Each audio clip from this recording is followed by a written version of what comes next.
Selamat sore adik semuanya. Bagaimana kabarnya sore hari ini? Yang pasti semuanya sehat dan luar biasa. Oke, sore hari ini ada yang tahu Kak Ica mau cerita apa?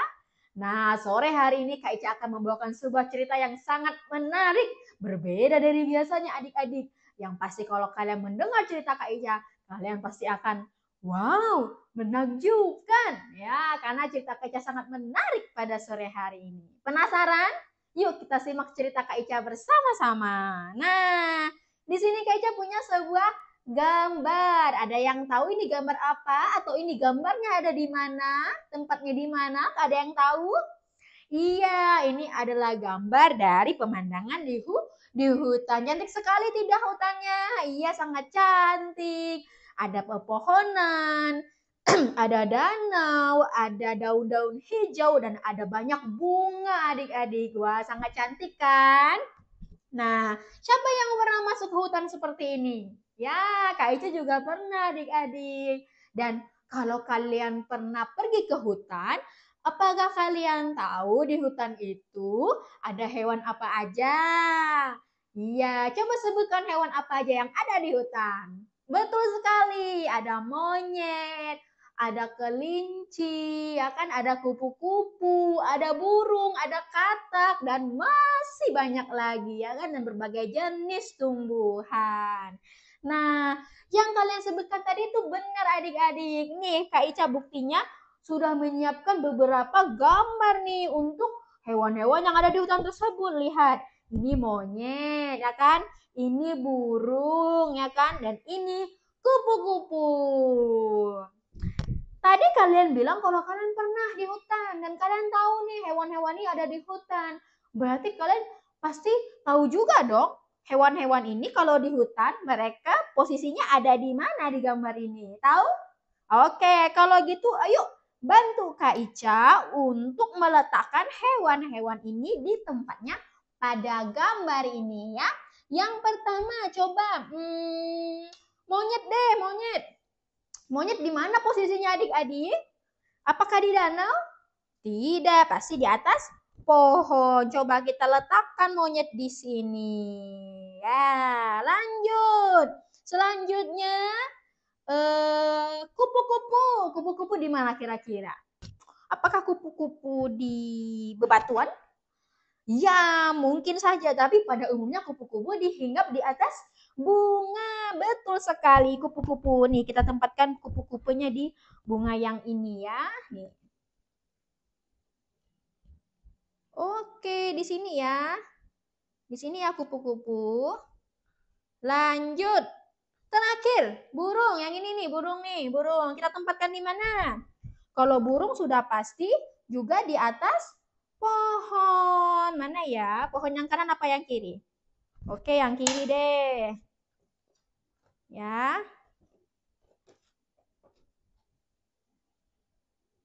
Iya. Terakhir, kita letakkan kupu-kupu di sini. Wah, hebat sekali kan adik-adik. Kalian sudah benar meletakkan hewan-hewan ini di tempatnya. Tapi coba lihat. Wah, hebat tidak Kak Ica? Hewan-hewan ini menempel di gambar ini loh. Wah, padahal Kak Ica tidak ada meletakkan lem di gambar ini. Nih, coba lihat ya. Nih, di burung ini. Tidak ada lem loh adik-adik tuh. Nggak ada lem. Tapi dia bisa, wah, menempel. Wah, hebat tidak Kak Ica? Hebat kan? Nah, tapi ini belum seberapa adik-adik ya. Belum seberapa. Kak Ica masih ada sesuatu yang menakjubkan. Nah, biasanya hewan-hewan kalau di hutan ini, apakah mereka akan terus-menerus di tempat ini? Apakah mereka tidak berpindah-pindah? Iya, pasti mereka berpindah-pindah, Kak, karena mereka bosan. Kalau begitu, Kakak akan menunjukkan ya adik-adik. Kalau Kakak bisa nih memindahkan hewan-hewan ini ke tempat yang lain tanpa menyentuh seperti yang tadi. Jadi Kak Ica nggak sentuh. Wah, percaya tidak kalau Kak Ica bisa lakukannya? Ya, coba ya, lihat ya. Nih, coba kalian lihat. Burung coba bergeser ke ranting yang agak ke bawah. Wah, lihat burungnya turun, jungkir balik lagi. Ya, ih, atau monyet. Coba bergeser ke pohon yang dekat si burung itu, monyet. Ih, wah, lihat, lihat, monyetnya pindah. Monyetnya pindah, lihat ini. Jungkir balik lagi monyetnya. Wah, lihat adik-adik. Kupu-kupunya, kupu-kupunya. Kupu-kupu berpindah ke bunga yang di ujung sana. Wah, bergeser kupu-kupunya, adiknya juga jungkir balik. Wah, hebat tidak Kak Ica? Kasih tepuk tangan dulu dong untuk Kak Ica. Hebat kan? Padahal Kak Ica nggak ada sentuh loh dari depan ya. Kak Ica nggak ada sentuh, tapi dia bisa pindah sendiri. Kalau gitu gantian nih, kalau kalian nggak percaya, coba kalian yang kasih perintah. Sekarang dia mau berpindah di mana nih? Oke, monyet turun di batu. Oke, monyet turun di batu. Monyet turun di batu, monyet. Wow, bisa dia turun di batu adik-adik. Bisa lihat. Bisa dia turun di batu. Ih, hebat. Burung, pindah ke pohon tempat monyet tadi. Oke, ayo. Nih.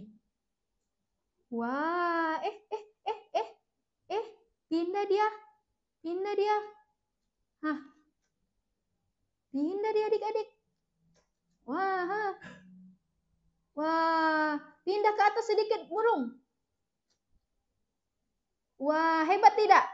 Hebat tidak Kak Ica? Wah, hebat. Kasih tepuk tangan dulu dong untuk Kak Ica adik-adik. Mereka bisa bergerak nih, lihat nih. Mantap. Hebat kan?